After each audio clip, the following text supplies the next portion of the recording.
Hello and welcome back to a new video. Today we're going to look at some Ultra League Holiday Cup battles with Galvantula Double Ice, played as an ABB team with Aurorus and Walrein. Walrein is safeswap, supposed to lure out potential fighting type users such as Obstagoon or Double, and then hopefully allowing Aurorus to roam free in the back and avoid them. I wanted to thank you for the huge support on the Curium video. We hit 1k views. That is my first video with over 1k. Thank you very much. And also, if you hear any explosion sounds or whatever in the background, people are already celebrating New Year's, so yeah, it's probably happening at your place as well. Off we go into the battles. Lead is an Obstagoon. Opponent switches into the Zard. We are throwing a discharge. I'm not into baiting there. It's just a little bit too punishing if they just no-shield the launch. Double resist launch. We go into our Walrein. We just no-shield the blast burn. Walrein definitely can tank one of those. And since my opponent used the shield already, I'm totally fine shielding up the second blast burn here to keep switch advantage. We definitely want to keep our Aurorus away from the Obstagoon. And then we have quite a lot of residual energy coming out of that Zard matchup. And we are able to go for back-to-back Icicle Spear against the Obstagoon. It's gonna count us down. This should be lunge range, especially after these Volt switches. Opponent goes for a Night Slash. I'm not shielding the first one because they are probably gonna get to the second one, and in case that one is gonna be boosted. You know, you usually want to shield the potential boosted move instead. In comes a Talonflame. We instantly switch into our Aurorus. They have to go for the Flame Charge because Wavebird is resisted due to the rock typing of Aurorus. We go for the bait right here. We did build up. Opponent, however, just no shields. And I'm throwing another one.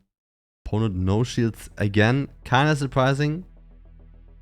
And they go for the Flame Charge, and now I stop attacking because I actually want to get that additional Volt Switch in right here for free. And we do get it. We knock the Talonflame out, and now we have back-to-back lunge. Lunge number 1 gets shielded. Lunge number 2 probably won't get shielded because the opponent has no more shields.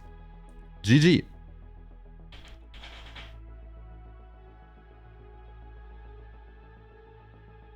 Second game, we lead into a Shadow Zard.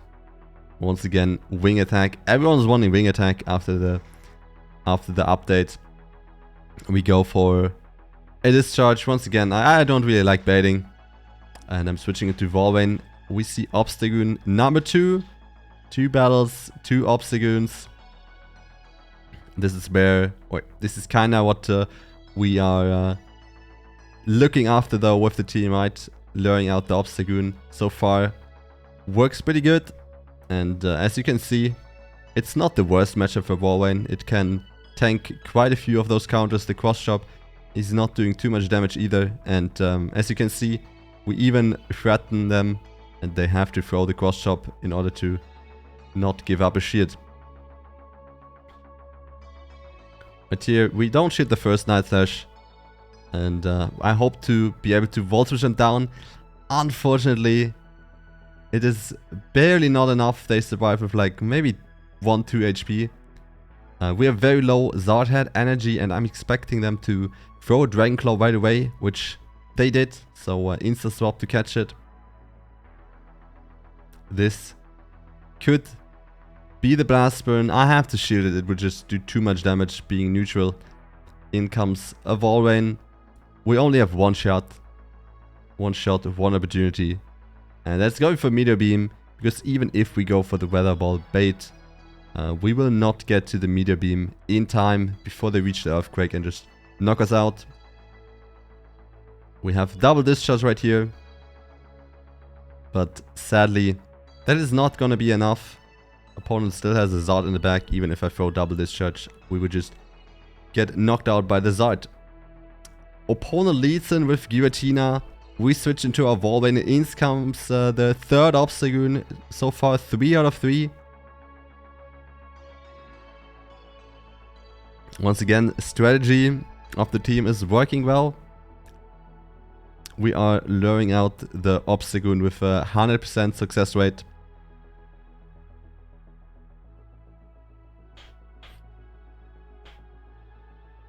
Opponent. Some of them throw Night Slashes, some of them throw cross chops. I'm not really sure how you should play it. I have not really looked into that matchup from the Obstagoon side. And yeah, once again, we no-shield the moves. We farm it down right here. In comes Giratina, and we immediately switch out to Aurorus, because Aurorus is gonna win us the game, hopefully. Opponent no-shields the move. They did quite a few Dragon buffs, and it is an Ancient Power. They switch to their own Aurorus right here. And they still have 2 shields, but do they respect it? Do they fear the Meteor Beam? They do, and they do shield our Weather Ball. I am shielding up my Aurorus as well, expecting a Meteor Beam, and it is a Meteor Beam. Good thing we shielded. And here comes the sneaky bait number 2. This must feel bad. Opponent shielded 2 resisted moves. We switch over into our Gulf to start debuffing. And for some reason my opponent CMP-ties me right here. And instead of throwing the Weather Ball, they go for the Meteor Beam, which is absolutely overkill. And yeah, this means they have pretty much no energy.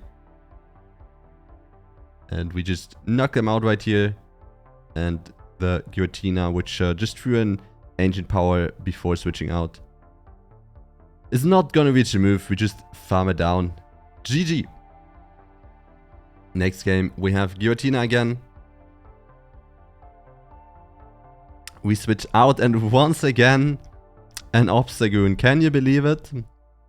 Can you believe it? 4 out of 4 Obstagoon. Once again, it worked great. We lured out the fighting, like, kinda fighting type Pokemon. And they throw a Night Slash right here, which allows me to get to the Earthquake. I really think they should have just thrown the Cross Chop, because I believe that would have been enough.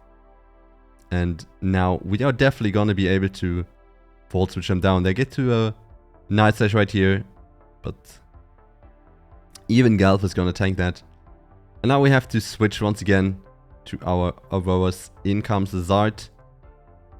This is not the greatest situation for me, because the Weather Ball isn't going to do too much. Luckily, they do shield the bait. We did build up to the Meteor Beam. Always build up to the Meteor Beam. Always build up to the big move if you can. So your opponent has to make the decision, and we go for another bait, and we get 2 out of 2 baits shielded. This is really good for us. This is what we needed in order to outpace the Zard, in order to get to the Meteor Beam right here and knock it out. And then I'm just playing around with my opponent instead of just throwing my moves with the Aurorus. I'm going into Gulf, and I start launch debuffing them. If I would be my opponent, I would just switch out top left right here. The game is over. The game is over. You lost. You can, you can leave. But they want to play it out. Maybe they are playing Superpower on the Giratina. Maybe Super Elite TM to Superpower. I don't know. Hidden move. But yeah, even the double Ancient Power is not gonna do enough. And that's gonna be game. GG. Next game, we have Alolan Ninetales in the lead. This is not the greatest for us, because especially with shields up, this does kind of well against my whole team. Being sub-ice type, resisting the Weather Balls as well as the Powder Snows. We did get a shield, and because I don't want to end up shielding Weather Balls, I'm switching to my Walrein. They throw a Psyshock. Psyshock is not a bad move, but without stab in Ultra League against a tanky Pokemon, it's not doing as much. They no-shield my Earthquake. This is kind of decent position. If this is a weather ball, we're just gonna easily survive it. Being a double resisted, it is a weather ball. And right here, I am intentionally letting him do another charm in order to not have too much HP for the next Pokemon to farm down, and it is perfect. Perfect. We reach the move and get knocked out right after. Zard didn't build up to the blast burn, they just did 5 wing attacks. So the easy no shit for me in that moment. By not building up to the blast burn, they made it a very easy decision for me. It basically wasn't even a decision anymore. And yeah, Aurorus is now facing the Giratina, which we've seen before. It's a pretty decent matchup. Being able to fire Weather Ball after Weather Ball. Now the Zard already being kind of low, taking neutral damage from the Weather Balls. It is not gonna appreciate them. They use their last shield, their last hope, but they're just fainting. GG, that's it. Thank you very much for watching the video. I hope, I wish you a good next year, a good start into the next year, and hope to yeah, see you again. Have a nice rest of the day.